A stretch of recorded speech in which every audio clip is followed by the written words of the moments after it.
हयग्रीव दैत्य के साथ में नारायण का देवताओं के उद्धार के लिए युद्ध हुआ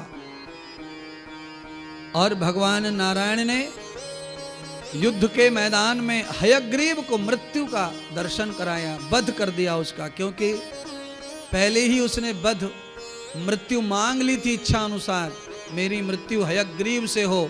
तो योग माया ने देवताओं की भक्ति से प्रसन्न होकर नारायण को हयग्रीव बनाया और उस दैत्य की मृत्यु का कारण महामाया बनी और उस महामाया ने ही देवताओं को रास्ता दिखाया और रास्ता के साथ उनके सपने, उनकी सारी व्यवस्था को महामाया ने स्वस्थ किया, प्रसन्न किया, सफल किया। कुल मिलाकर आज की कथा का तात्पर्य क्या है? आज की कथा ये कहती है महामाया किसी एक की नहीं है, माया हम सब की है।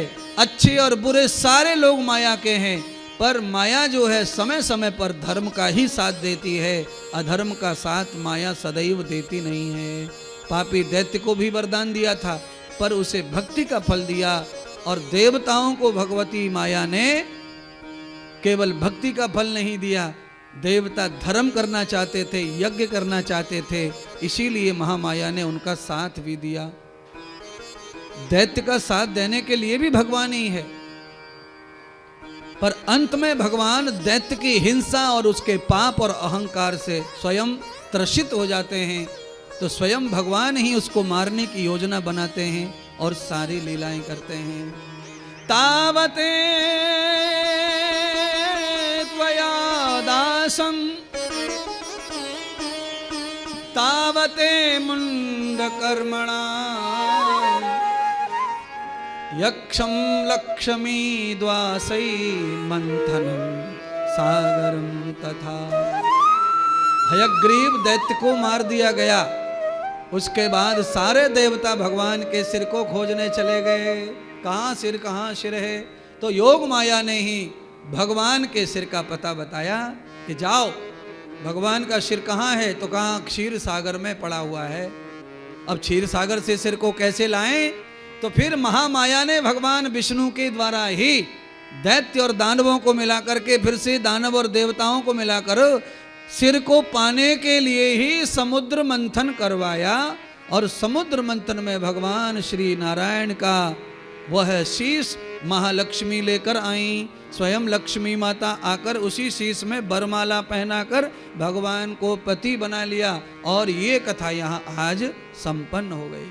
अच्छा बोलो, आज तक आपने समुद्र मंथन की कथा कितनी बार सुनी है? अनेकों बार। पर समुद्र मंथन में 14 रत्न की कथा तो आती है, पर ये और कहां से आ गई एक और कथा? लक्ष्मी का आना ऐसे ही नहीं, लक्ष्मी आई तब हयग्रीव अवतार होने के बाद लक्ष्मी समुद्र में ही रही, वो आई नहीं उनके पास में।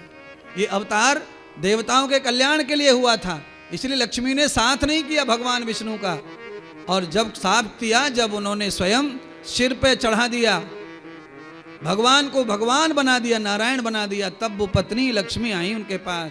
इसीलिए प्रत्येक पत्नी को ही अपने पति को भगवान बनाना चाहिए, उसका माथा, उसका सिर ऊंचा रखना चाहिए। कहने का तात्पर्य कथा का यह है। तो ये कथा आपको समझाती है, पर आपका जो पति है वो धर्म और सेवा की रक्षा के लिए गर्दन कटाने वाला हो तो गर्दन चढ़ाओ, नाक कटा के आया हो तो तुम्हें काट दो। समझ गई कथा क्या कह रही है? भगवान नारायण की तरह तुम्हारा पति धर्मात्मा हो, वफादार हो, बलिदानी हो, यज्ञ करता हो, यज्ञ रक्षा करता हो, तो आपका धर्म बनता है फिर कि आप उसके सिर का ताज बन जाओ, ये धर्म बनता है फिर। और फिर उसमें बाकी जो कुलक्षण हैं उनके बारे में तो मैं कुछ कह ही नहीं रहा। आपके पति में ये लक्षण दिखाई दें कि वो राष्ट्रीय है, धार्मिक है और इस तरह का है, तो फिर आप उसके साथ जियो, मरो, कण कण लुटा दो, तो भी आपका जीवन कृतार्थ होगा, धन्य होगा।